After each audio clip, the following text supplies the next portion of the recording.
Okay, so welcome everybody. First thing to do is let's take a look at the minutes from last month. And I think we also got the minutes sent out from the retreat that we never approved. And so hopefully you've all had a moment to take a look at those, but if you haven't, now's a good time. And if you have any changes that you'd like to make, just shout out. Could you say when we got the minutes? Because I was looking at the emails and I don't remember seeing. Went out, looks like May 4th at 8:55 in the morning. Yeah, so Okay. yesterday.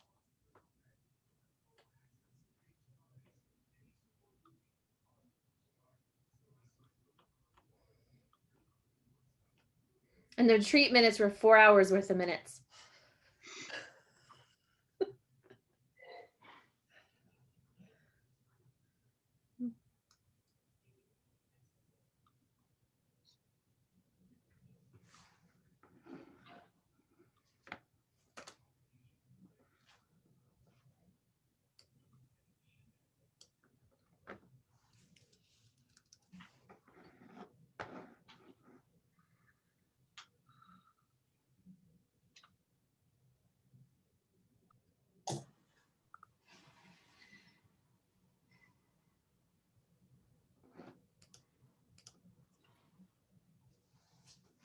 So Brian, you looking for a motion to approve, or you want to give some more minutes to more time to? I'll accept, make the motion. I move to approve the minutes of that last meeting and the retreat. All right, is there a second?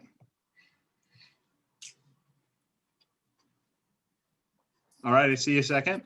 And before we do this sort of by unanimous consent, does anyone here have any changes they want to make before we go forward? Nope.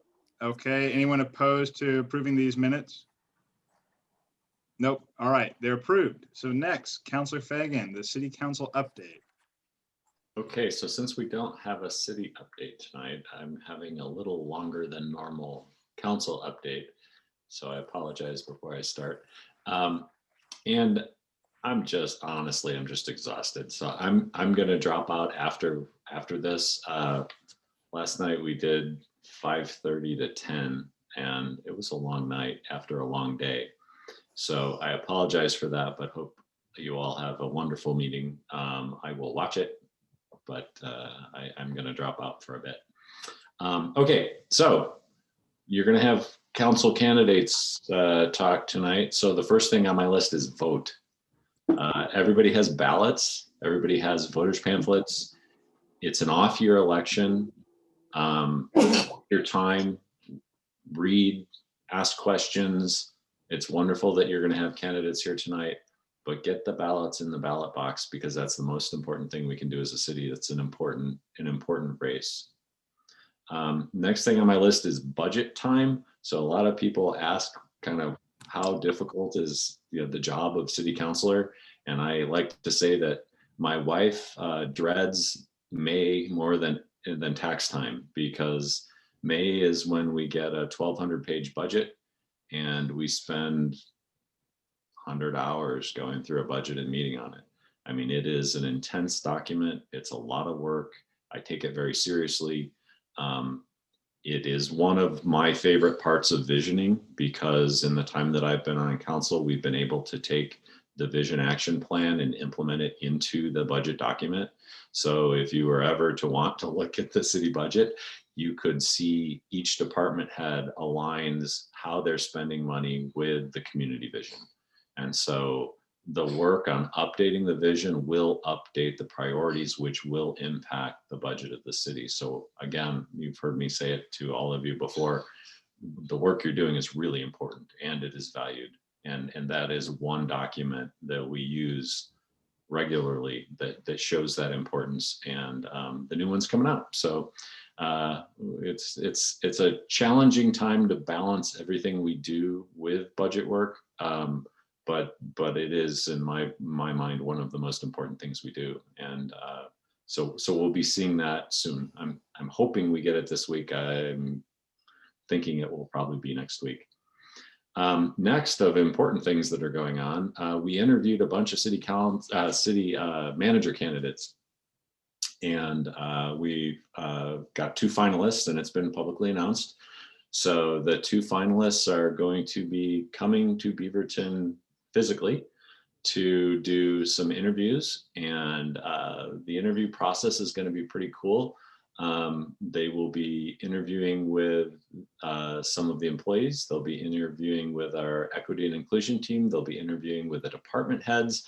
They'll be getting tours around town.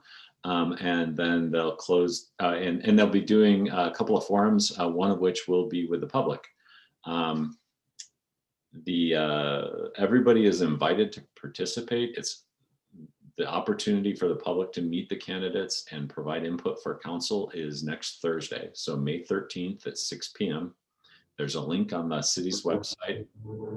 And if I've done it right, I will post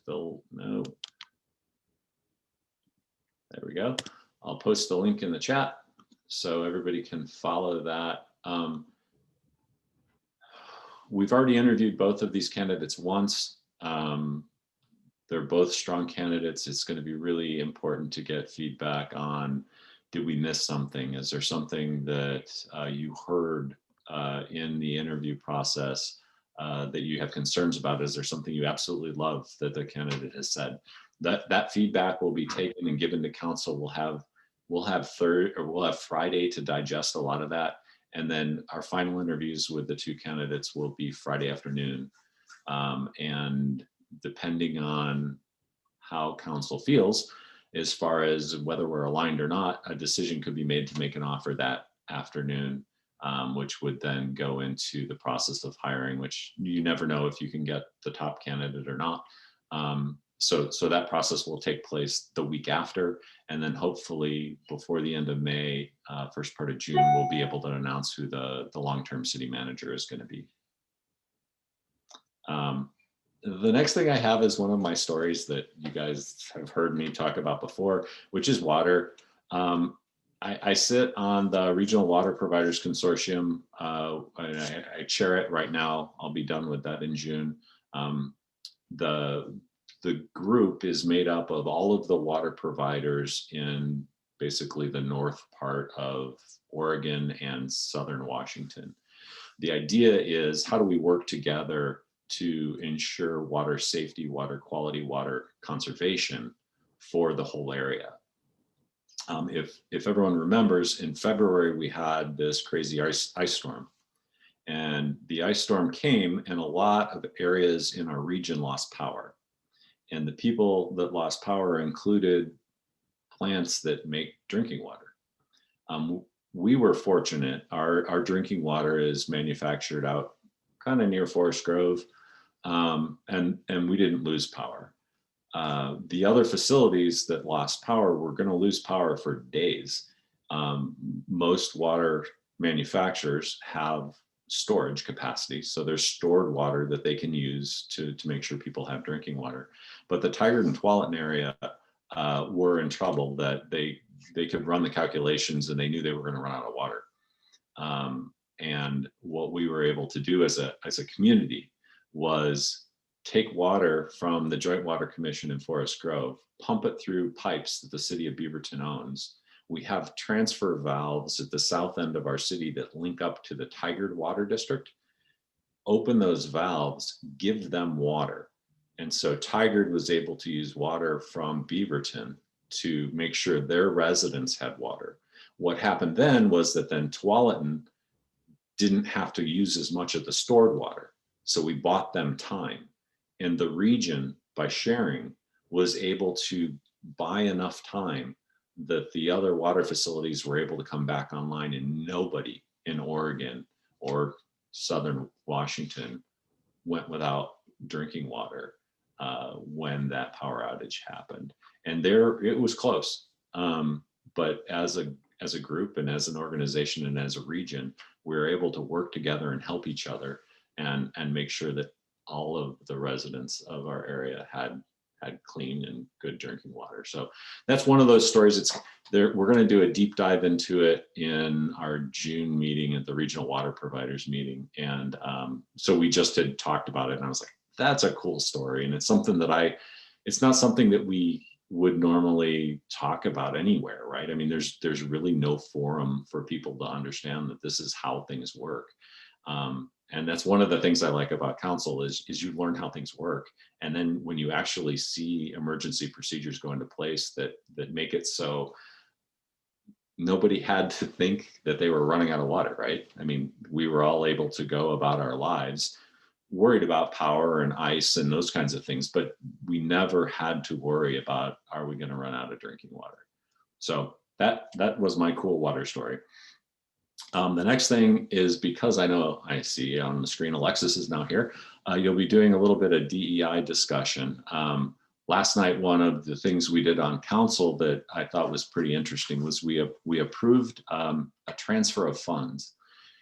And on council, we do this a lot, but this was a pretty neat and unique one, which is this year, because of COVID, there was not much travel and there was not much training or opportunity for training. So those budgets had money left in them. And last night we approved a transfer resolution to move about it was a little over $53,000 from travel and training from a host of different budgets into the DEI training for staff and council. And what that will turn into is renewed and updated training for all of staff, all of the police department, all of council to go back and refresh and do new DEI training, which I think was a really cool way to take care of a couple of things that we needed to do. One was we needed to make sure whatever funds we had were utilized properly, and two, address a need that we had as a city. So I'm sure Alexis can talk about that in much more detail than I can, but I thought that was another cool thing, and it was in consent, so it just goes through without any discussion. And so our community, hi Alexis, so our community doesn't, unless they're reading our agendas, and there are some people that do, which is wonderful, but most people don't. And I wanted to make sure I pointed that out to you because of the things that are on your agenda tonight. So I will stop there, although I could keep going and answer any questions and let you get on with your meeting. What is DEI? Diversity, equity, and inclusion. Thank you. Is the DEI training, the scope of that covers just the staff, the city staff and council, or is it beyond that as well? Alexis, you can help me if I'm wrong, but I believe at least what the agenda bill said and what I read was these funds are internal. It's for internal training, which is something that we need to, as an employer and as a community, we need to make sure we continue doing. Right. So the result is to get equity and diversity and inclusion for the staff and it's not more broad than that. It's a more an organizational thing than dealing with the community, right? Because you mentioned the police department having this, so it's only an internal. So the scope of that is put practices in place for internal organizational structures. And I'll answer that in my way, and Alexis, feel free to jump in. As an employer, right, as a business of the city, right, we need to make sure all of the employees, whether they're community facing or inward facing, inside the organization, are trained in diversity, equity, inclusion. Okay. And that's what this focuses on. Okay. Is that close enough, Alexis? So yeah. Agreed. Yes. Hopefully that will filter into their interactions with the public, right? That's the goal. But yes, the focus is internal capacity building for staff. Any other questions? All right. I do have one. I was wondering how many people applied to be the city manager and how many people advanced to the interview rounds as the qualified candidates? I will give you, I do numbers all day long, so I never try to quote numbers, so I'll give you abouts. So my understanding is there were about 40 people that applied, that there were about 25-ish people that were qualified. And just to be clear, that means applications were received, staff and the consulting firm that's helping us with the search did the analysis and did initial discussions with each of the candidates. It wasn't a sort for preference, it was a sort for do they meet the minimum qualifications. Mhm. About 25 came to council, about 7 were selected for what we call semifinal interviews, so the interviews with council. From there, we now have 2 finalists, and that's their pictures have now been posted, and they now have employers that know they're looking for jobs. I have a question about DEI training. Are there any details released about the scope of the training or any partners involved or? Yeah, if you go to our the council page, and Alexis, you can jump in here with the rest of the answer. But if you go to the council page and you go to the agenda for last night, you can click on the the agenda bill, and it has really detailed information on who, what, how long, and information on who's doing the training. All of that's there. It's a 20-ish page agenda bill, but it's all on the website if you want to dig into it. Could you give me the 1 paragraph summary of the 20 pages? Alexis, I'm not going to try that one. From what I understand, what is planned is a 3-hour training for all staff. It's going to be given by Lillian Tsai and her, I'm forgetting what the rest of her firm's name is now. So she has a couple of folks that she works with, but she's a local trainer that's pretty well known. And she did an audit of the organization in the fall and presented some results. So the focus of the training is really a baseline training, kind of to you know, bring everybody back up to sort of a baseline around definitions and the focus of our work and our commitment to the work as an organization,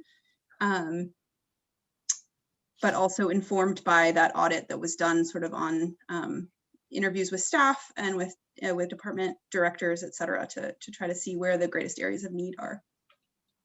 Thank you. Okay, well, again, I really appreciate the work you all are doing, and I'm gonna jump off. I will watch this because I don't like not being here, but I'm gonna step out at this point. So thank you very much. Thank you. Yeah, take care. All right, folks, so moving to the next item on our agenda, we've got the 2 city council candidates here. And first we'll have Ashley Hartmeier-Prigg go. And so for both of you, we've got 5 minutes allotted. I've got my own timer I'll use. Try to be mindful. I'll let you know at 5 minutes and just wrap up at that point would be great. So with that, Ashley, why don't you go ahead? Thank you, Brian. Hello, everyone. My name is Ashley Hartmeier-Prigg. I'm running for Beaverton City Council Seat 1. I grew up in Beaverton and I spent a lot of time at the library back when it was on Allen. We could walk there from our house. So I've lived in Beaverton or Loa for nearly my entire life, with the exception of college, where I attended the University of Portland. I even commuted from Beaverton to law school in Salem. I am currently the chair of the board of directors of the Tualatin Hills Park and Recreation District. And at THPRD, we've seen the importance of regional relationships. We've seen the importance of government acting in service to the people. And I believe my leadership experience at THPRD has prepared me to serve on city council. We passed an affordable housing policy that will help bring over 600 affordable units to the area. We partnered to host shelters for people experiencing homelessness in our spaces during COVID-19 closures. And we created a new naming process for parks and trails to truly reflect the rich diversity of our community. I am proudly endorsed by our Washington County Chair, our Metro President, and our Beaverton Mayor. Partnerships like this across our region are the types of partnerships needed for navigating our COVID-19 recovery, for creative solutions for affordable housing, and for doing our part to reverse climate change. I'm also proud to be endorsed by the Beaverton Area Chamber of Commerce, the Tualatin Valley Firefighters Union, and the Beaverton Education Association. These relationships are so important because it means I will be able to hit the ground running in service to the residents of Beaverton. At THPRD, we just finished our own visioning process, and I'm thrilled at all of the input our community has given us to help shape the direction of the district for years to come. Your work at the city in this space is so important to make sure that the city is working in service to its residents in in meaningful ways. So I'm going to leave it at that. I just want to thank you for having me today, and thank you for your time and service to our community, and give you a couple minutes to ask me any questions you may have. Great, well, thank you. So we've got a little under 3 minutes left if anyone has any questions.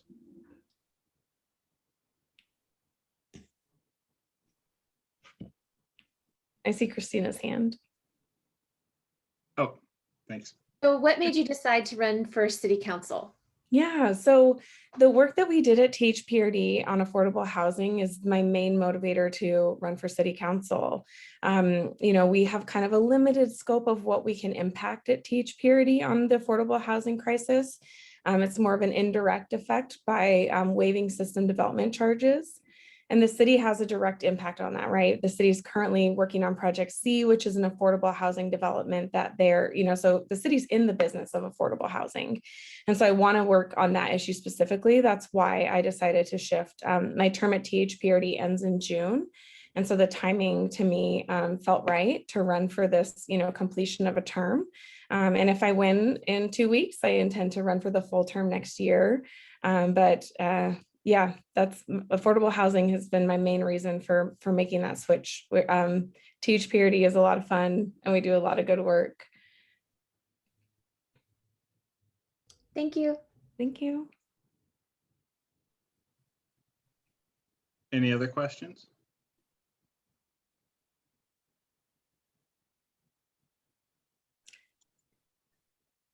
I could do another one.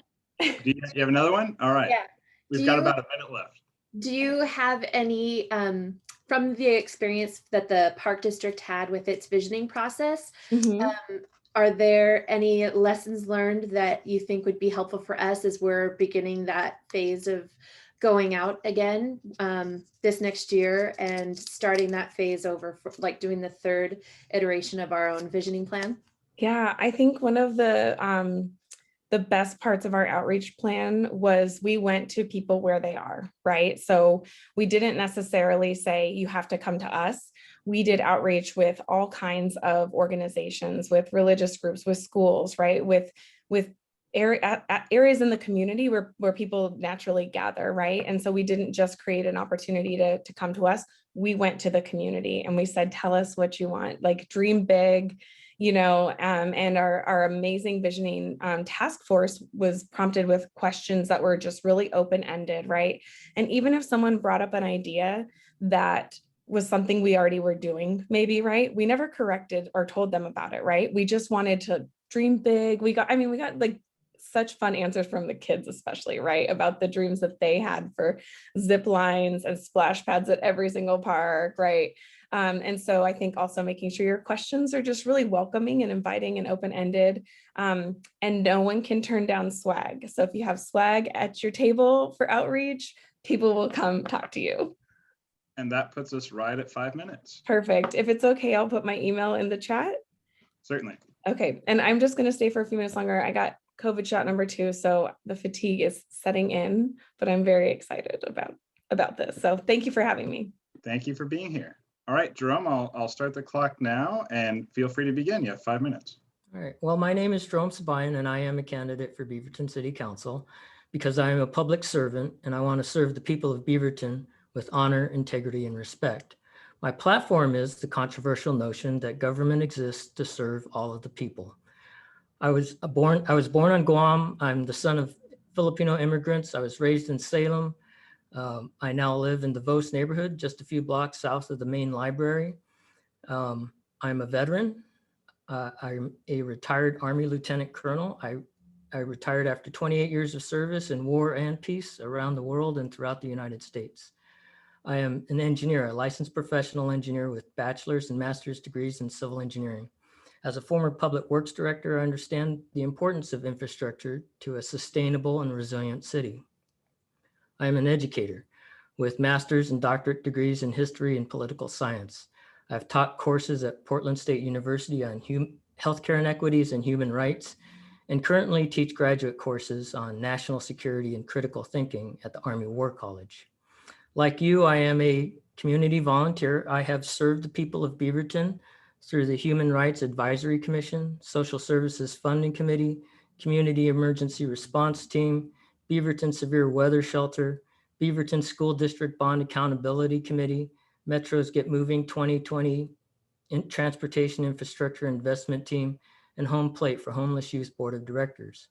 I also serve with Engineers Without Borders, Community Engineering Corps, and the Education First Scholarship Foundation, all benefiting traditionally underserved communities.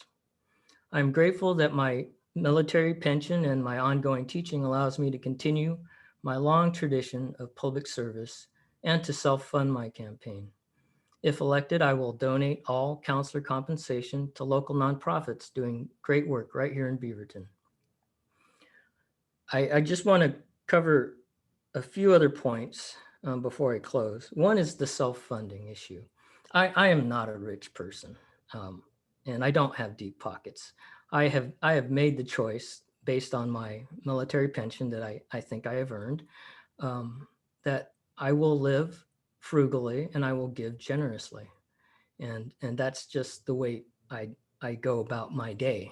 And I do find it unconscionable to ask people for money in the middle of a pandemic and a recession when in fact I can afford to self-fund my campaign. So that's why I'm doing it. And frankly, I do find it easier to make decisions when I'm not thinking about who I need to pay back in that sense. The impetus for my running for Beaverton City Council was the city charter. I watched the council retreat back in January, all 3 days of it. And there was a portion there where there was the city attorney was trying to walk the council through the charter line by line, asking for clarification of intent. And it was hard. It was hard, and they didn't get through it. And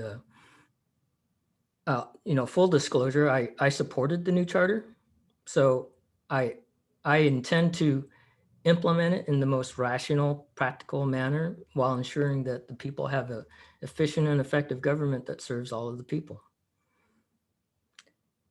I also think that the council has a responsibility to educate and inform the public about how their government works. And that's the basis of a functioning democracy. So, there's some people who say that good governance and democracy is not an issue. It is a total issue with me. So I'll just leave that point hanging out there. I think the council has a responsibility to listen to the people. You saw there's a council member at most boards and commissions, but there are no council members attending neighborhood association committees. And I think that's a loss in transparency and communication that is needed in a government that serves the people.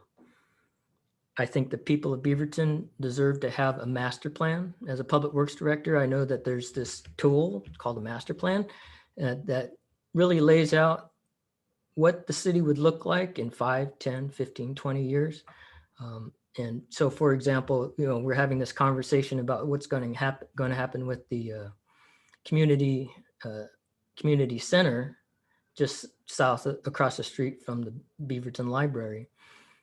If we had a master plan, we would not be having that conversation now. We would have had that conversation 5 years ago or 10 years ago. And same thing with the Griffith building. If we had a master plan, we would not be wondering, well, what's going to happen with the Griffith building? We would already have had that hard conversation. And master plan is frankly, it's a connection between the vision and solid engineering, planning, and design. And that's really the job of the city manager and the city engineer and the people of Beaverton working together to figure out, exactly how we take your vision and implement it in a practical way and in a timely way based on resources available. And that takes us at 5 minutes. Okay, well, thank you so much. I'm going to type my email address in the chat and look forward to having a conversation with you at a later date. Please do. Thanks for joining us. I'm going to stay tuned in. Is that okay? It's a public meeting. Everyone, you all are welcome to stay. All right, thank you. All right. Well, thank you both. So returning then to our regular items, next we have Alexis Ball here. Thank you very much for joining us. And so I'll turn it over to you with just a brief intro that we, in past meetings, and I think you've been updated on this, talked about how we want to make sure that we're reaching out to particular populations who maybe don't always get in contact with government and may not always have their voices heard. And we're hoping that you can help us think of some good ways to do that and ways to think about the way we go about doing our outreach. Absolutely. Thanks, Brian, and everybody. It's nice to be here with you tonight. I haven't been to VAC in a while, so I know there's some of you all look familiar, very familiar, and some of you we haven't had a chance to cross paths directly, I don't think. So I appreciate the invitation. You all are doing really, really important work, and it's work that all of us as staff, look back to and are asked to tie our budgets to, and really guides the work that we do. It's the vision is a key piece of all of that. So I'm glad to get to share a couple of thoughts. As Brian said, my name's Alexis Ball. I use she, her pronouns, and I am the Equity and Inclusion Manager for the city. I oversee the Cultural Inclusion and Community Services programs in the Public Engagement Division. So Shannon is my, counterpart. And Cece is who we report to, if that just gives you a sense of where we sit in the city. Shannon asked me to be here tonight to talk a little bit about the work that my team does, give a little bit of context for some of the multicultural outreach that you're getting ready to do, and I think just to be a resource for strategizing in your efforts to outreach to underrepresented communities. And so I'm going to start by sharing a little bit about those topics and then just open up for conversation. I'll just recognize that I've heard and watched a little bit of what you all have been talking about, but I'm definitely not 100% up to speed on where your conversation is at. So please just hear these as observations, as recommendations, best practices, and they may be things that you all have thought about before, or they may be important points of departure for the conversation. So first of all, I'll just say that the Cultural Inclusion Program has traditionally led the diversity, equity, and inclusion work, or DEI work for the city. And our work is really anchored in public engagement with our focus populations, which are immigrants, refugees, and communities of color. So this multicultural outreach is what I'll mostly focus on. I know that your focus is broader than that, but that is sort of what our expertise is in. So that's what I'll focus on. My team, we are the stewards of we're the staff stewards anyways, of the city's diversity, equity, and inclusion plan. We do the language access work for the city. We lead our Welcoming Cities initiative, and we also help facilitate our BOLD program, which is our civic leadership program with communities of color, immigrants, and refugees. And then we work really closely with the Diversity Advisory Board to name some of the most important initiatives that we do and some of the anchors in this same work and things that could be resources to you all in this process for sure. Part of our mission is to build relationships with culturally diverse groups in the community, and then also to help our colleagues connect and consult in ways that are more culturally responsive, hopefully more successful than just traditional methods and channels that the city uses, and hopefully less transactional in nature. And so what I mean by that is that we are building relationships with communities, and we are valuing and centering the relationship, not just sort of coming and asking what we want and getting the answer and coming back and doing our work, right? So it's really a fundamentally different way to approach the interaction and the relationship. But sometimes those things can be stressed by time and resources and all of that, right? So luckily the city has invested in having a team that is at least dedicated to trying to build more authentic and deeper relationships. I think it's one of the main things that we are all up against when we're trying to do an effort with limited resources and capacity. One of the things that Shannon asked me to touch on that she said that you all is part of the core conversation that you're having is around sort of how you talk about or define underrepresented groups. and sort of some best practices around it for your outreach. So first of all, I just want to really applaud you all for putting this front and center, that this is a goal for you. I saw your PowerPoint, watched a little bit of your presentation in March, and so really, just excited to see allies in this work, and that you're putting that focus right at the beginning and trying to wrestle with that right at the beginning. Recognizing that we have to do things differently to get different results, right? Especially as we do this engagement process. And in terms of definitions, I saw that you all already, in many ways you did define what you were talking about in that PowerPoint. But I guess, one other place that you can look as a resource for definitions is the city's diversity, equity, and inclusion plan, which I think you all are probably familiar with. Cynthia certainly knows where to find it as one of the core authors of it. And we can share those tools. But in the back of it, one sort of like just extra add-on in the back of it on page 26 are some definitions for underrepresented, underserved, marginalized, culturally specific, culturally responsive, some of those terms. So if you want to look at sort of some of the ways that we're defining those, that could be an extra place to come back to it. But I think you all have done a good job of defining it as well. A couple of things I will say is that when I talk about or think about representation, I think we can talk about it in terms of history, in terms of policies of exclusion. You can think about it just in terms of numbers, right? In terms of representation as compared to percentage of total population. So demographics and data is really important in the conversation. Or you can think of it in terms of barriers, whether those be linguistic barriers or economic, political barriers, or in terms of discrimination or again, exclusion from different places. So those are just a couple of little tidbits I would throw into your conversation around sort of how do we define this underrepresented term. I think I see that you've set some goals for your process. So, I think that's really important. That's definitely a best practice. Also thinking about how are you going to evaluate it along the way is going to be really important. So making sure that you're collecting data that you need in order to be able to evaluate, and making sure that you have checkpoints mid-process where you're stopping and looking at where are we at with those goals with time enough to adjust if you're not reaching them. So if you're not planning on, I can't remember in the last process whether this was done or not, but asking demographic questions when you're gathering this information is really the only way you're going to be able to evaluate that. So I strongly encourage you to think about how you're incorporating asking some demographic questions so that you can evaluate whether you're getting the representation or not.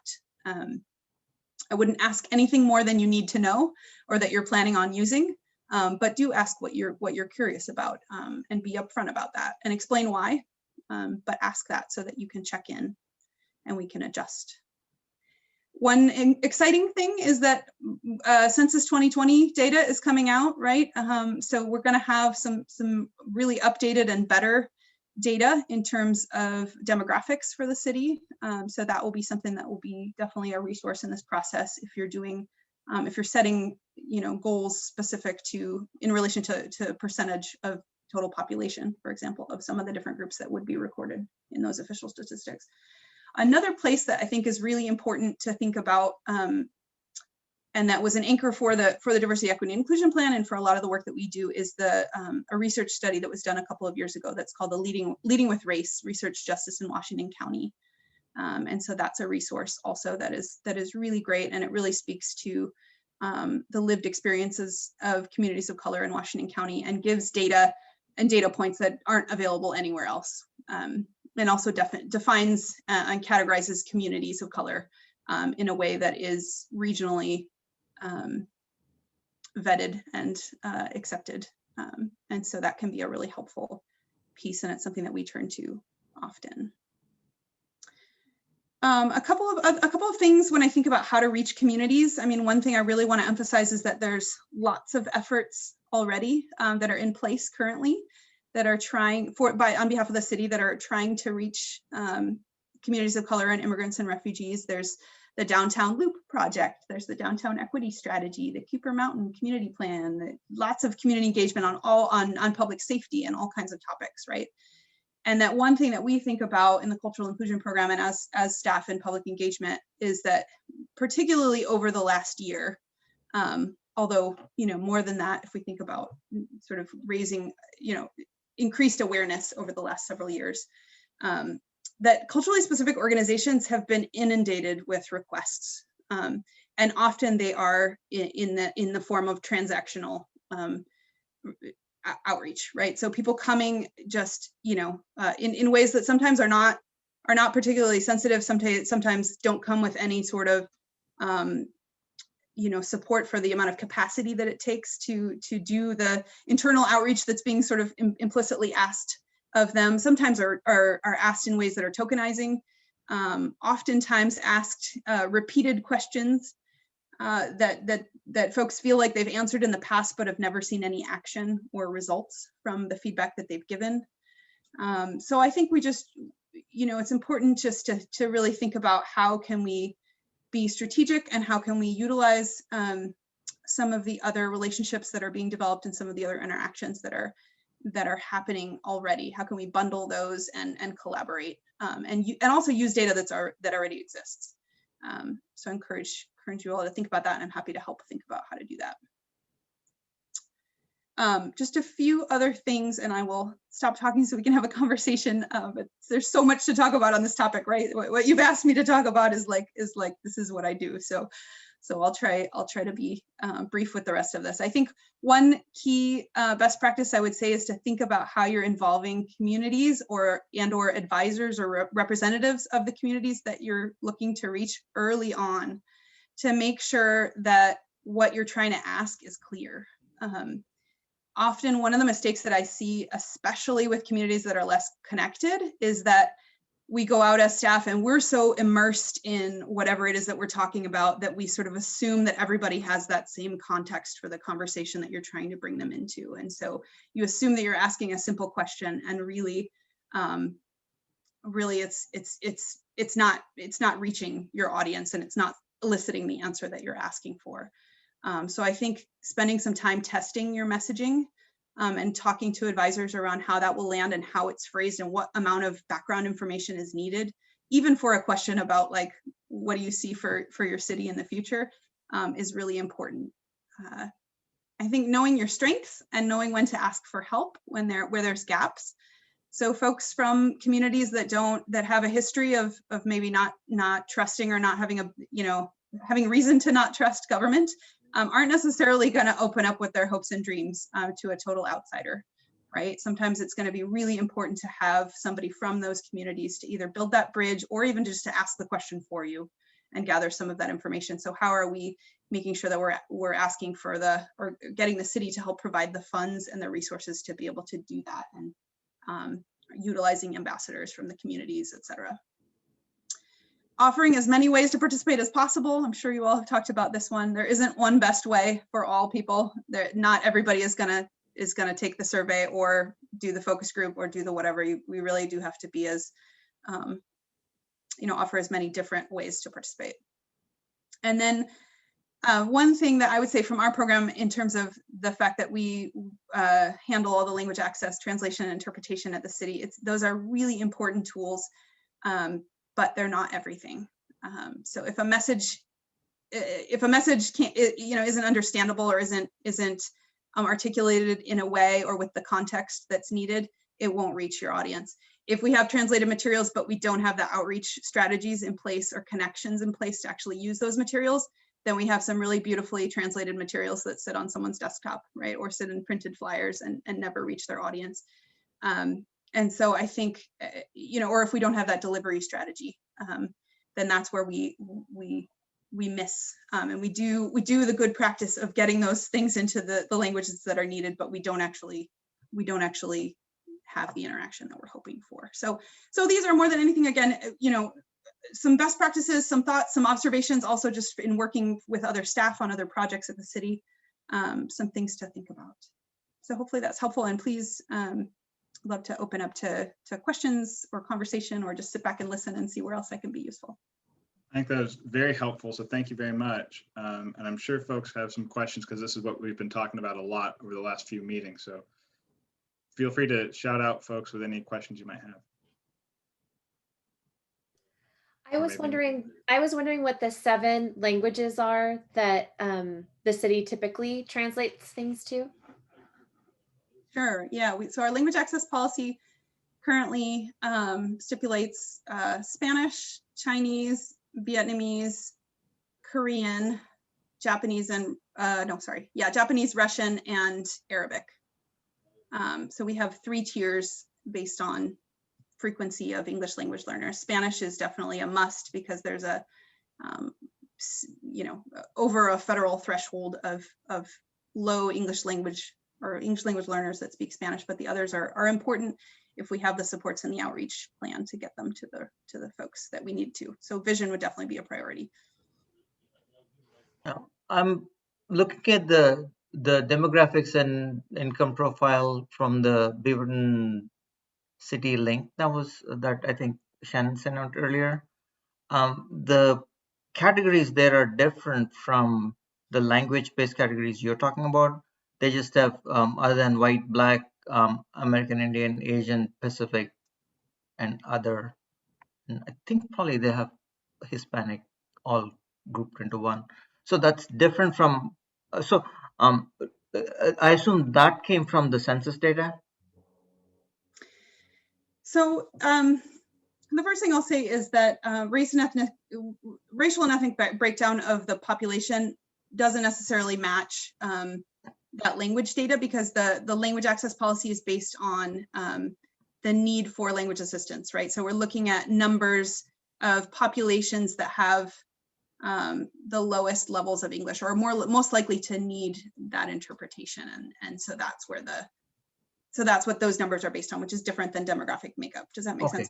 So one of our challenges is going to be to determine what underrepresentation it is that we want to target for getting the collecting our data from. So, okay. Absolutely.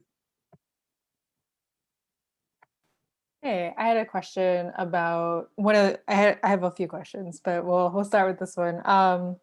You mentioned like the importance of gathering demographic data. And one of the things we've been contending with is like, how do you balance asking for and gathering that data with like not bombarding people with like a ton of questions? And like, have you found like a good way to balance that? Cause like, I can think of like, racial information, housing status, economic status, age, like those are like 4 just like off the top of my head that I could like think of gathering. Like, does your group have like any best practices for like balancing how much information to ask for without like making people annoyed about having to fill in a bunch of other stuff about themselves? Yeah, it is definitely a challenge. It's something you want to be really thoughtful about. I think my best advice is really just only ask for what like really be thoughtful about how are we going to use the information that we get back, right? So if we know that age is a real concern,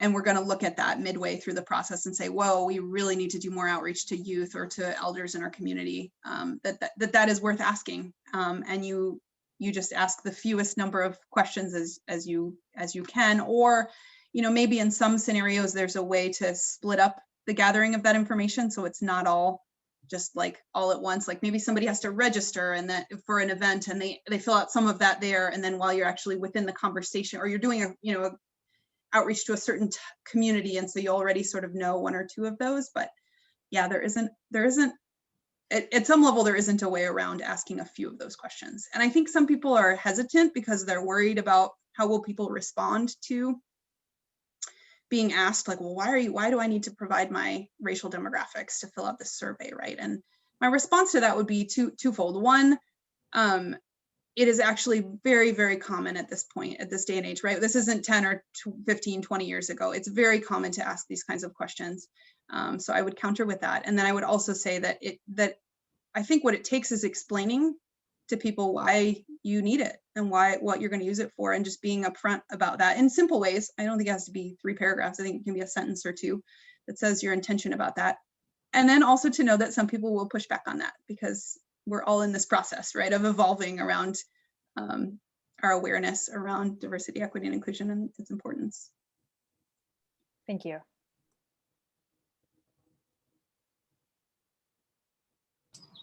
I have some questions about, you made the comment about that many groups in the city are already doing the outreach, or some kinds of outreach for various kinds of purposes. In fact, you even said that some groups are inundated with questions, which is a pretty extreme way of describing it. And so my question has to do with, how do we access what already exists? How do we, and I'm not just in terms of like surveys that have been done, but you mentioned that different groups are out there that maybe we could interview the groups and not have to go at the community at large to get started and help to focus some of our questions or our intentions. I mean, what do you recommend about how do we proceed with that? And then where is this information such that we could access, and how do we do that? So that's a bunch of questions, and I know, and I hope didn't want to make it too confusing, but it feels like it's a rather complex situation. Yeah. I mean, I think my first answer to that would be, and Cece is actually your best resource on that, because she is sort of, at the crux of so many of these. She is involved in these projects, in so many of these projects at the city at some level or another. I am sort of, and Shannon is, in some ways, but Cece is really, working cross-departmentally to understand what these projects are and to try to, collaborate, encourage collaboration among them. So mostly what I mean in terms of new information is figuring out how we, when you all get your messaging and your questions down, or your question, however you're going to do the first round, working with the different groups to figure out, or staff working with the different groups to figure out how we just integrate that into their process. So if somebody is already doing, some focus groups around housing, what we want as a city, what we should want to support you all in your visioning efforts is just to have that be part of the questions that they ask that day, or part of their evaluation of participants as they leave, or whatever. So you're not hosting, you don't always have to host your own event that is only about this, right? You get to it gets to be integrated in, because this is such a core issue, such a core project for the city. That should be something that we can do, or integrated into the events that we do. Or whatever. We should be able to find a space for integrating vision. That's not true for all projects. So you all are, you're working on a special one where we can do that. In terms of existing information, I mean, I think we have to, once you figure out what your focus is, then I think we as staff could be resources to think about what has already been done, what has been collected that could be resources for you. Again, not knowing exactly where you all are starting, but there may have been already some, similar surveys that were done, or some similar information that's being gathered that could help inform your process. So I think we can help. I don't expect that you all would necessarily have access to all of that, but I think queuing up and figuring out what that alignment is going to be what that alignment is a partnership project.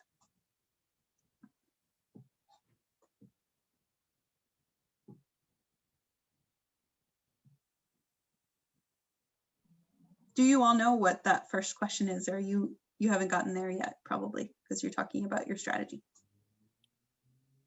I have a follow-up question, so I'll just keep going until someone stops me. But you said something about testing our questions before we use them. How do we do that? Yeah, so I think you want folks that aren't in your planning process, right? I think we have a couple of great opportunities to do that. The Diversity Advisory Board is your, sister board, and the experts in the designated sort of experts in connecting to underrepresented communities, and so involving them in an early stage.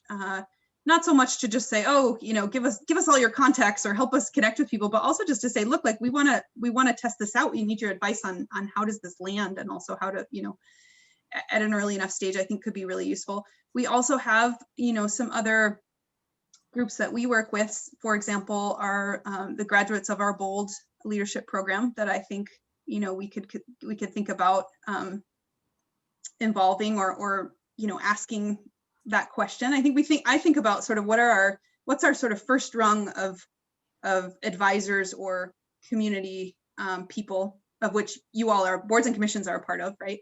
And then what's sort of like the next rung that we have, and moving outward, right? In sort of concentric circles as we think about like, who can we ask of that is close to us. So those are two resources that I could offer to support on that. Thank you. And even just other boards and commissions, other folks that aren't steeped in your conversations. How does the collaboration between boards happen? Like, do we just come up with a list of questions and then reach out to their chair? I mean, what's the process of that? Yeah, it can look really different depending on the collaboration or the board, but yes, you're absolutely, I think it's really great when board, leadership or board members can connect directly. Certainly as staff liaisons, we can help support making it, getting things on the agenda and transferring information, but I think it's really great to just, connect with other leaders on other boards, and then just to come to one of the meetings. It's so much easier now that we're virtual, hopefully, popping into a diversity advisory board meeting next Monday or whenever, whenever, and or inviting them to come as well. Yeah, it's sort of free form. There isn't a defined process. Okay. I think I saw Rachel and Amy unmute trying to get in. So if one of you has a question that hasn't been posed already, feel free to jump on it. My question is about, you brought up about not being transactional when we're looking for this information, and I'm wondering what your recommendations then would be. And just a slight noticing that it feels like if we're supposed to be leading with race, and also the plan from the Diversity Advisory Board, also that we might not be able to make all the decisions tonight about what we had hoped to, as just a quick noticing. But my question is about transactionalness and how do we avoid being transactional? Yeah, I mean, I would definitely open this up because I think you have expertise on your board as well. But a couple of things I would say, I would think about it in the way that you think about it when you meet somebody. Well, when you meet somebody new, and possibly somebody new from somewhere different, very different from yourself, right? There are some aspects, first of all, around just building a rapport and building a shared sense of understanding and caring for each other. I mean, that are necessary in order to have effective communication, right? And I think that's really true with communities as well. And again, particularly communities that have been marginalized or have been, excluded from these processes in the past. If you sort of just enter into the conversation from a point of like, okay, we're coming here, we need your input, and then we're out of here. That's really different than thinking about, okay, intentionally, how are we going to approach X community? How are we going to, take their lead in terms of building some rapport and providing enough background information? How are we going to leave some space to listen to concerns or questions or requests for support that maybe aren't within our mission, right? But it might be something that the city can respond to if there's a need there. How are we going to think about being really intentional about making sure that we're reporting back to those groups about what we heard and what we're doing about what we heard, and what's happening with the process later on? Because again, a lot of times it's like, go in, ask the question, get out, and then folks never hear what the result of that was, particularly if you're not, and I'm not saying this about VAC necessarily, I'm talking about, with city projects and with other processes like this, where communities have just been asked and asked and asked, what do you want? What does public safety look like to you? What do you want for, whatever question you wanna choose, and then sort of feeling like, I wonder whatever happened with my input. And then here are these folks back asking me again. So it's really about thinking about being adaptable, thinking about building relationship, thinking about offering space or at least follow up for if something comes up that isn't related to your mission in the conversation. how do we help provide some follow-up and resources to that? And again, that's, that would, in your case, mostly be the city's responsibility, but making sure that that doesn't get lost in the conversation, and then follow up and reporting. Do other people? Yeah, I don't know if other people want to add to that, because that's. Okay, yeah, if other people want to add, that's better. Yeah, I think it all kind of ties back together between like who do we ask and how do we avoid being transactional. If we know that a specific church has been asked 3 times already by different groups about something, we can just gather the data from what they've already said. In my day job, it's the Beaverton Black Parent Union. They keep getting asked the same 4 questions over and over, sometimes from the same people over and over, but with all their input, nothing has changed. Steps have not been taken to we listen to your words, but we haven't actually done anything to make things better from what you've suggested. So why would they keep continuing to talk if nothing's being done? So I think like respecting the residents of Beaverton, Beaverton Metro, the Beaverton area, just to be conscientious about what's already been said, taking that data and if we go to that group, be intentional about like adding to what's already been said or asking a different question or getting more specifics. But valuing people's time. I think we would all get annoyed if the same 5 people kept asking us the same question and the change was never made. So that's my 2 cents about that. So in a sense, would that be like doing our homework to look at those questions, that what's been asked, seeing what the answers are, and then maybe that's our opportunity to go a little deeper as far as how do we get there? Like, do you have ideas? We've heard that you've said this, these were ideas that came from previous discussions that you've had with the city. How can we move the needle on this and actually have some results for you? So is that kind of what you're thinking? Absolutely. Yeah. So if you take just one minor example, and again, to get back to your question about like, where is this information, Wade, the Allen Boulevard corridor study, right? Like people went and some of our staff went out and did some deep engagement work and actually hired some community engagement liaisons, which I believe CC talked to you all about, to really go out there and gather some information about what do you want to see different in your area, and what's, what do you love about your area? What do you want to see different? And so there's definitely is some follow-up that's happening, but it's slow. And I think when you come from a place of, we've heard all of this, we know you've been engaged, we appreciate that, this is what we heard, what more, or, as you described it, Christina, I think that can be really powerful.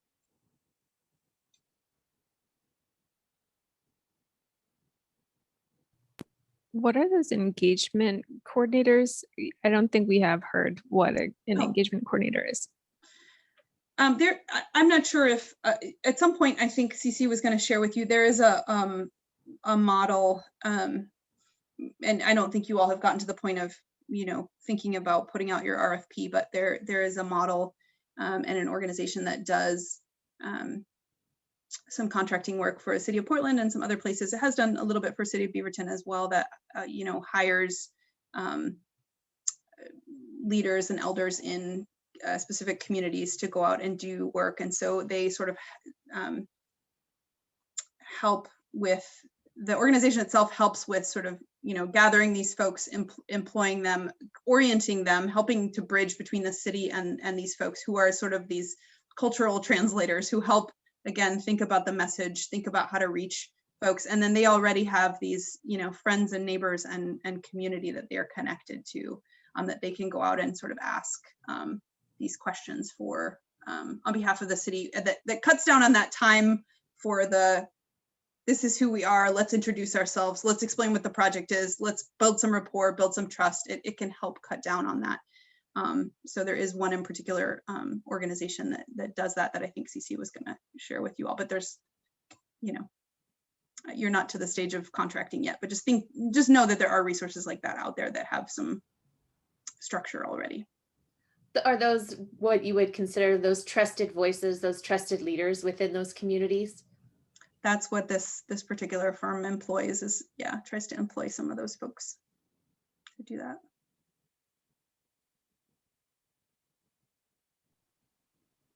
Are there other questions?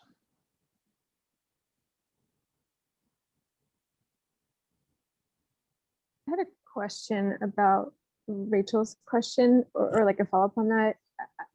I think it was clear the way you said, like, only ask specific demographic information that you're going to use, and, like, you know, ask things before and split it up that way. But I wonder also, like, is there any usefulness, or have you tried like fill in the blank more? Like, is that a useful way to have like less blanks? Like, do you have any like marginalized identities, and list like what are marginalized identities? I don't know, something like that. I'm curious if that is something that is useful or not useful in your experience. So there can certainly be a place for that. I think for what you all are doing, it is more useful to be able to compare to some guideposts, such as demographic, you know, data for the city, or so there are certain ways, certainly certain ways to ask about race and ethnicity, to ask about gender and gender identity and sexual orientation, et cetera. There's within those questions, I think you can leave, in certain places, it's strategic to leave some, or more respectful to leave some room for self-definition, but just in terms of like, how would you gauge success if somebody writes something different on every one of those blanks, then how do you sort of tally that up and use it to adjust your outreach later? It becomes more challenging. So in this case, I think it would be better to use categories that you can compare to data that's existing for the most part.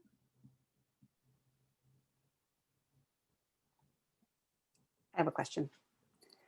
This is jumping ahead a little bit for us, but since you're here, I'm wondering, as we're talking about communities that we want to target and communities that are being asked of a lot, but I'm just trying to look forward, I guess, and wondering, as we look forward as a city for the next 2, 3, 5 years, what are some of those communities that you think are out there that we aren't as a city engaging, or a group that we need to have special, have in the front of our mind as we're talking about who do we get to?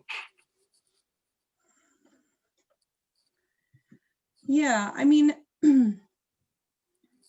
again, there's a couple different ways to measure that, but I think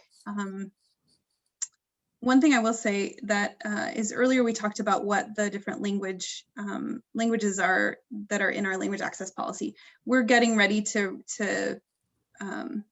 renew that policy, hopefully within the next year or two, so that we can take, because when we designed that policy, when we passed it originally, that was in 2015, right? So demographics have shifted somewhat in the city since then, or language needs as well have shifted. We've also learned some as an institution about who it is that we're serving and who we're not serving, who we're not seeing come through the front door, or come through our grant processes or whatever.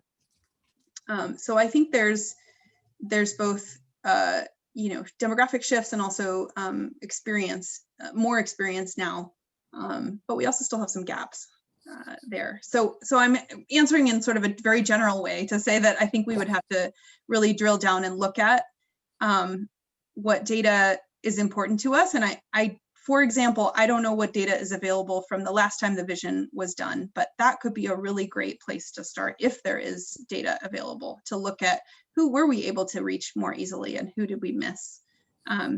We could also think, as a cultural inclusion program, I could, talk about who we have stronger relationships with as a program, and which relationships are newer over the last few years with specific communities versus ones that are really longstanding.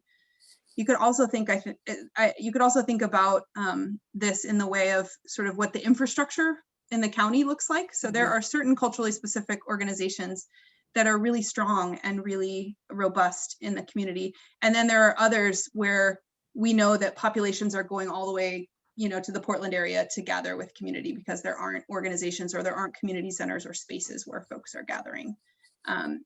So I think there's many ways to answer that question, and I'm happy to sort of help look at that more closely.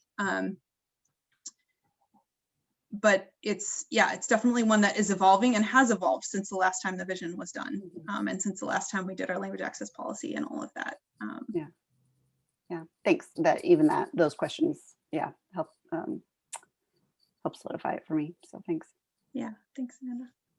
I'd like to add that, since the language access policy, we had an entire presidential term where not speaking English was not welcome, or it didn't feel welcome. We had a lot of families who hid the fact that they weren't English proficient, or that they were undocumented, or that they felt like they would be perceived as being undocumented. So there are some factors that we might want to consider as well, that some folks might not feel safe telling a government entity that they don't speak English, or some of the demographic information that we might be looking at.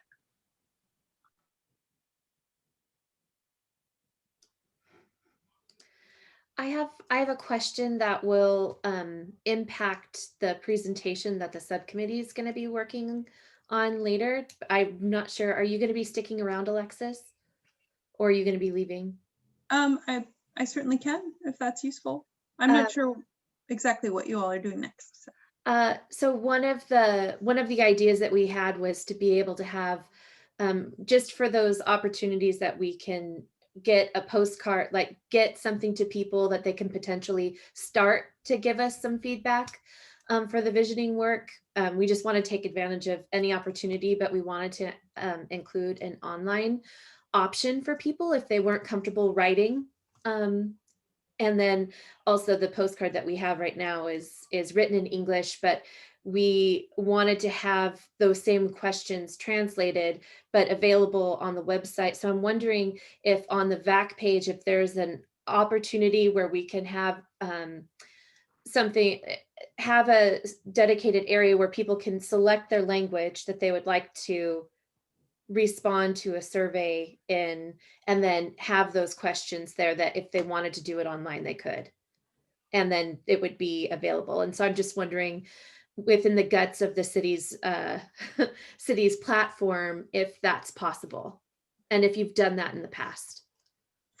Yeah, we have done that in the past with some different, I would say off the top of my head, usually through some other sort of service, like through a SurveyMonkey or something like that. I don't know if you all are thinking of like embedding it on the page, or you're thinking about using like linking to another system, or you might not have gotten that far. I was thinking that it would be good to kind of funnel people toward the visioning page, because then if they wanted to see what's been done in the past, like if they wanted to surf a little bit to get, like, figure out what is this that they're trying to get, and just for some legitimacy rather than just a SurveyMonkey.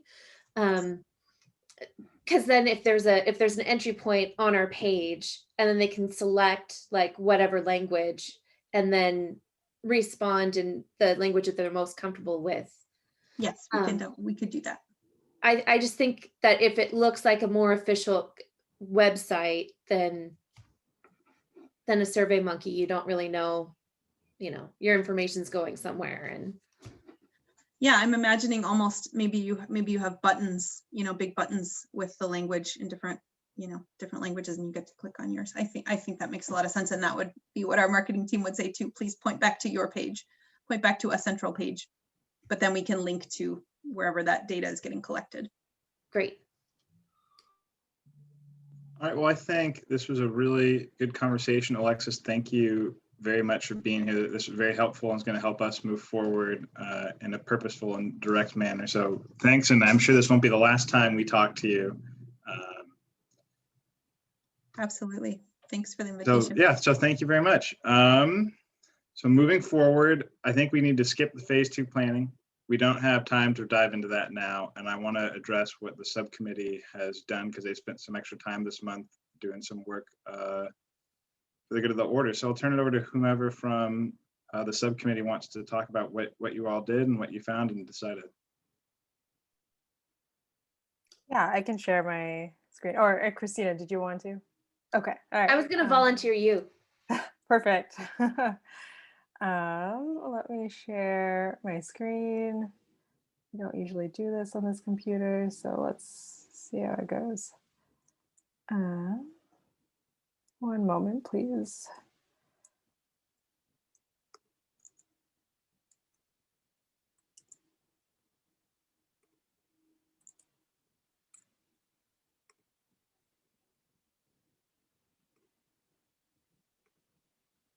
All right, can you all see this slide deck?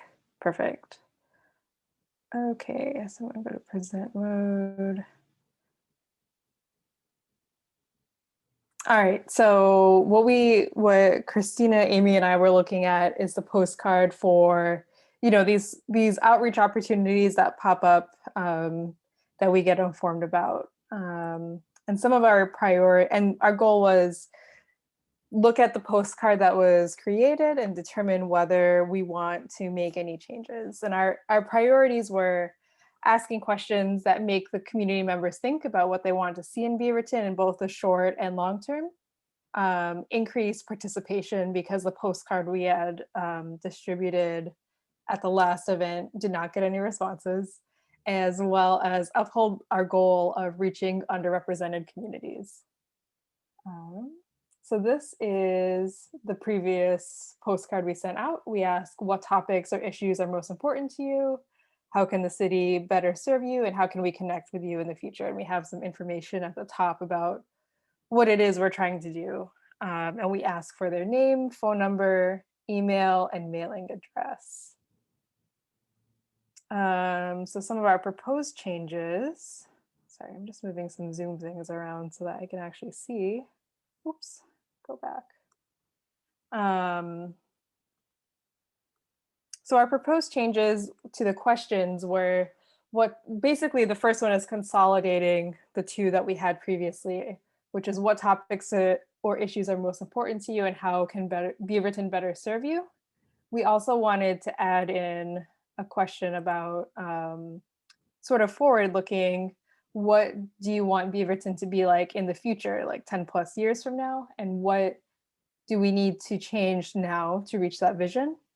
And then we also wanted to ask the question, we also wanted to add in, like, before providing your contact information, you'll be automatically entered into a raffle for drawing for local prizes. Because what we would like to do is create an incentive for people to actually submit these postcards or online. I can go over the other changes. So we would like, as Christina had alluded to, we would like to create an online survey and include a QR code so that people can just scan it on their phone and get to the survey that way. And we would like to have a multi-language description of that QR link on all postcards. And then the other edits would be reducing the postcard header size and removing the footer. And then instead of asking for their full mailing address, just ask for their zip code and put it on the same line as email, just to save a little bit of postcard real estate.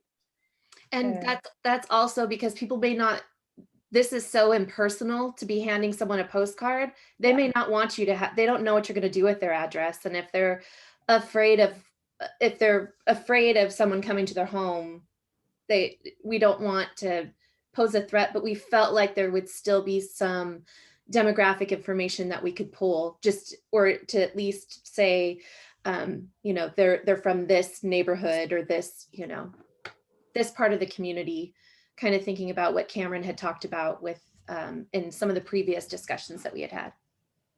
Yeah, exactly. This kind of goes back to the point of only ask for the information we'll actually use. And Christina very kindly made a mock-up of like what this postcard could look like. So we still have our informational, like what it is the VAC is, the questions, the new pieces of information that we're asking for. And then this is like a mock-up of what that QR code plus language information could look like.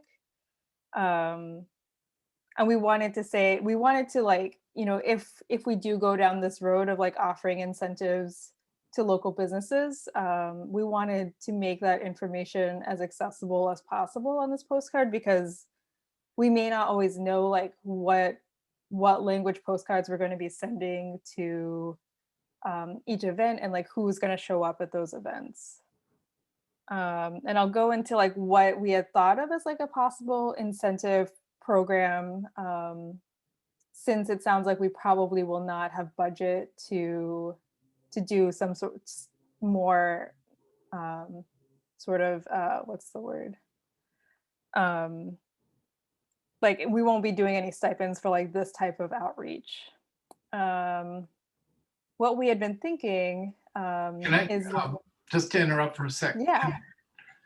Does it make sense to offer as a possibility next to email and phone number and name, just list them as optional?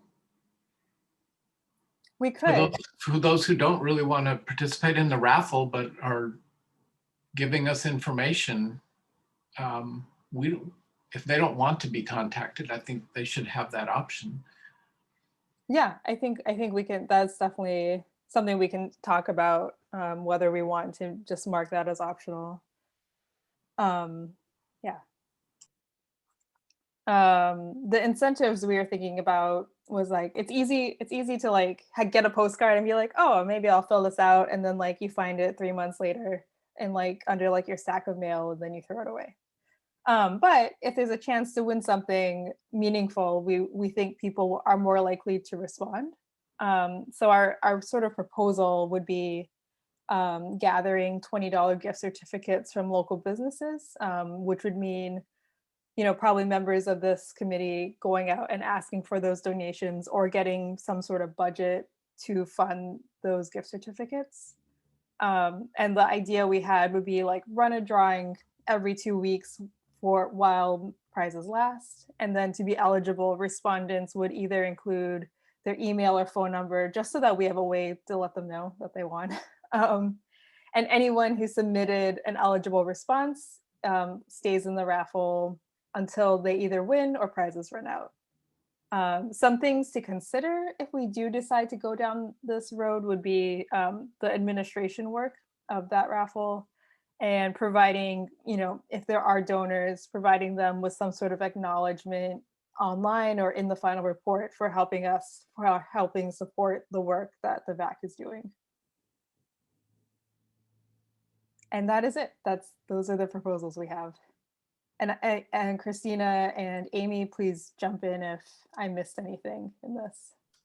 I think one way that we can acknowledge the donors would be if we could set up a photo opportunity where when we do hand off the gift certificate to Ava's Roasteria, we take a picture with the person, you know, winning it, or we can announce who the winners are, maybe on the city's social media platforms. And then with another link to, if you haven't participated and you'd like to participate, and then have the link to where people can take the online survey. Just so that we can keep the momentum going. Well, I really appreciate all the work and thought you all put into this. I think it's a great step in the right direction for us. Could you go back one slide to the mock-up? Perfect. Oh, this one or one more? To one more forward. This one. That one. Perfect. Thanks very much. I did want to know, as far as what the city does, because this is just a half page from a regular piece of 8.5 by 11 paper, but I know postcards can be different sizes. So, you know, we would be able to incorporate more languages. That when we were making this, we didn't know what the 7 languages were that were translated. So we just have the English, Spanish, Russian, and Japanese on here right now. But we would need more real estate to be able to include the other 3. or the other 4 actually. So it would be nice to know what the parameters are for the city. And then also if you do the printing in-house or if you use a vendor, because then we can, if there's more real estate, then we can stretch this a little bit more. So. Okay, so in reference to this in particular, I'd like to get folks' thoughts on these 2, or rather 4 or 3, or however you want to count them, questions here, because I like them and I like the idea of them too, but I want to get other folks' thoughts. Are these the things we want to be asking? Is there something else? Do we want to have the compound questions or have more straightforward questions? What do people think?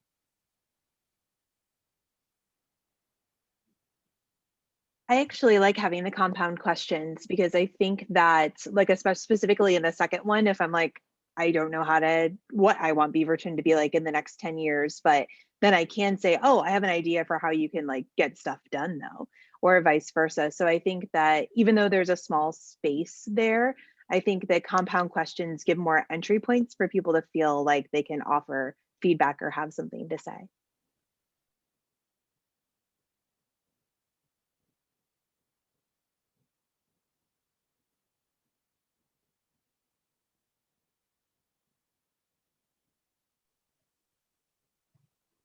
Does anyone else have feedback? Rachel and Amy and I have spent quite a bit of time, and so we are very curious to hear from the rest of you about how you're feeling about them. It's a very well done document, and I like the comment which was added before that for the optional, that if somebody doesn't want to give the information about their phone numbers, then to have an option is a great idea. I like that suggestion a lot, but it's a great work. Very good job. Yeah, I really like it too. I especially like I think the first question is excellent, and we definitely need to have that, and I like how it's worded. I like the second question too. I'm wondering, my only question about it is with the second question on there. I think we want that, and I agree that's going to lead to some good responses. But do we want it to be, how do we reach that vision? Or should it be a bit of a different question, like, I don't know, like what changes need to be made or something like that? My concern being that if someone isn't sure about their vision for the future, that then they'll just discount the second question because it's tied to the first. But I might be overthinking that. I like the way you're thinking on that, Brian, but I also like what Amanda said about the compound question. I think she's right. You can use that second question to kind of provoke or prompt thinking when the first question might not. So I like that concept. I like the idea of what changes need to be made and just simplifying it a little bit, that second question. I think that's a really good idea. You think change is a good word in here? That's what I was going to say, because I want to make sure that we keep it upbeat too. I mean, yeah.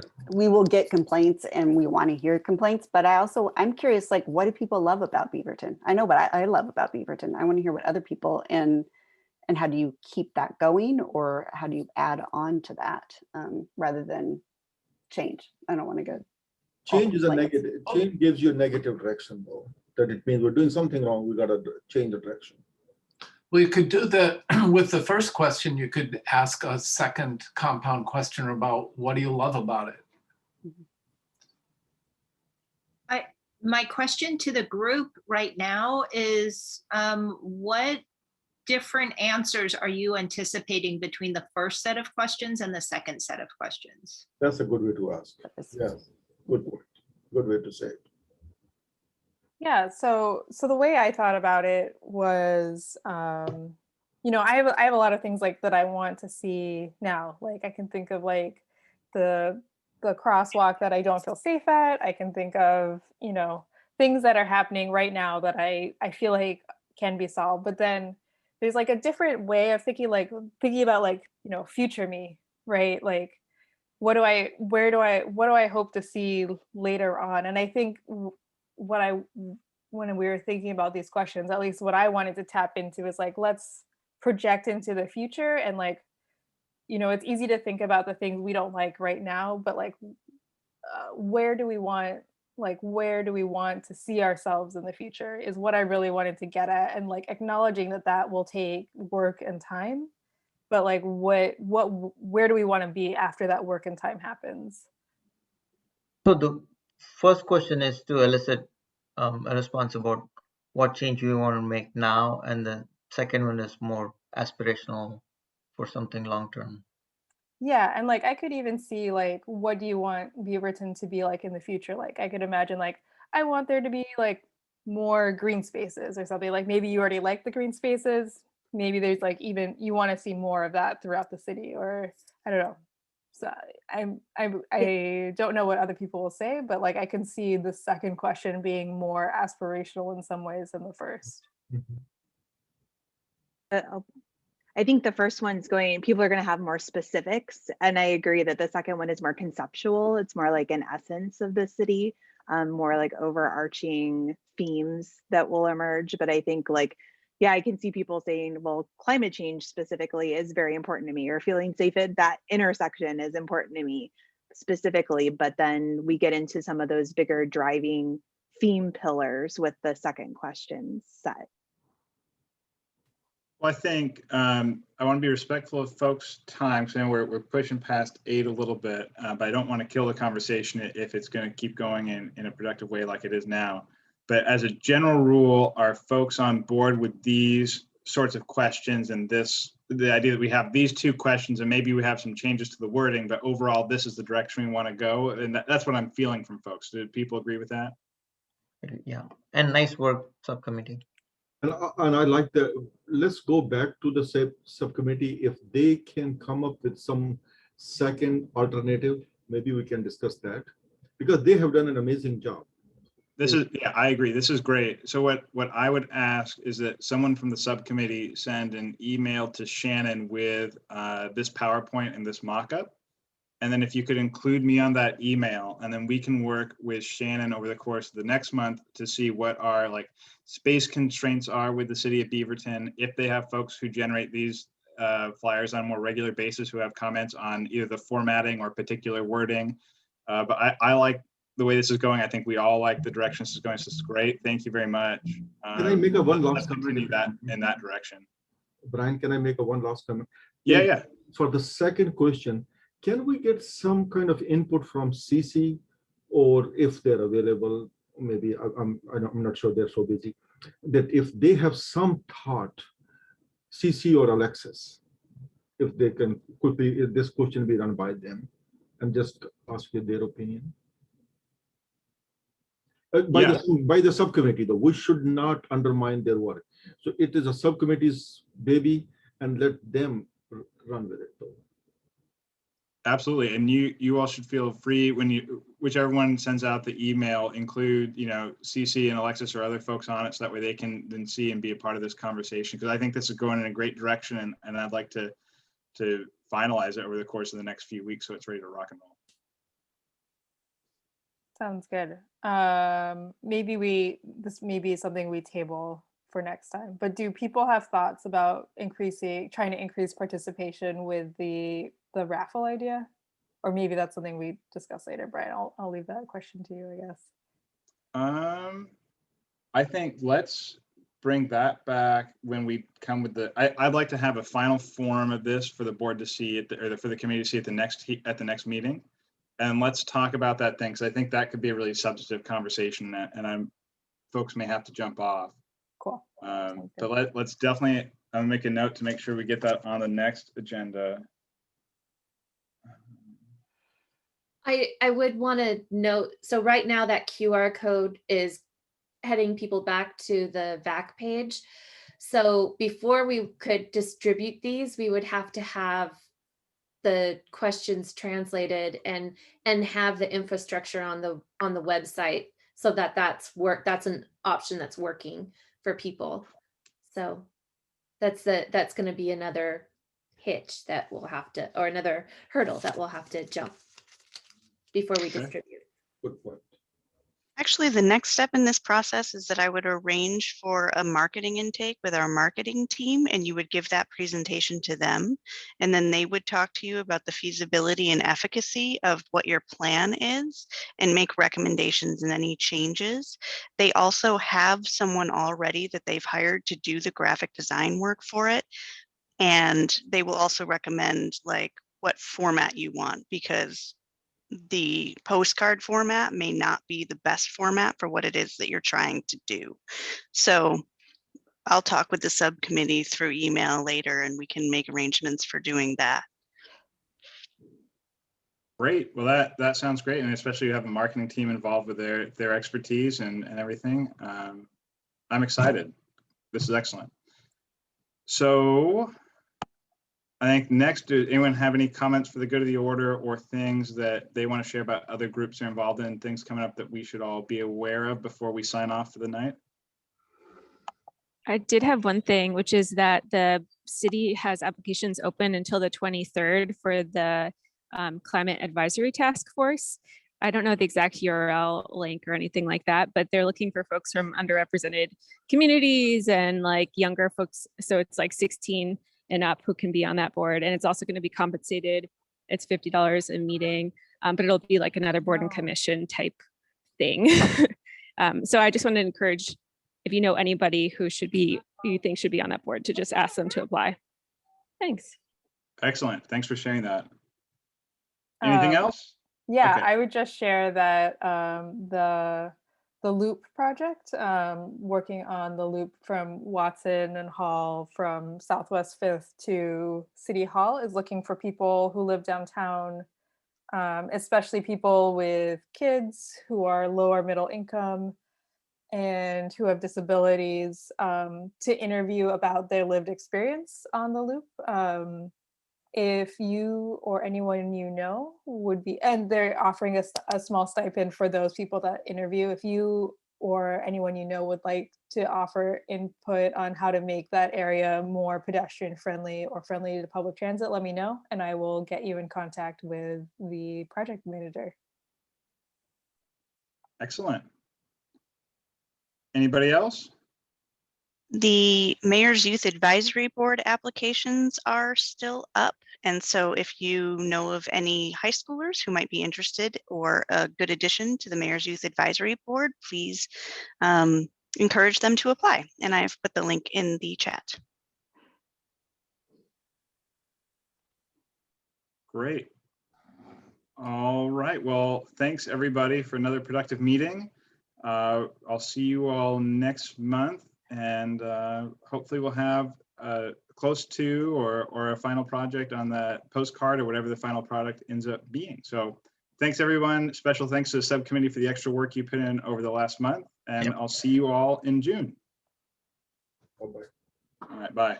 Bye.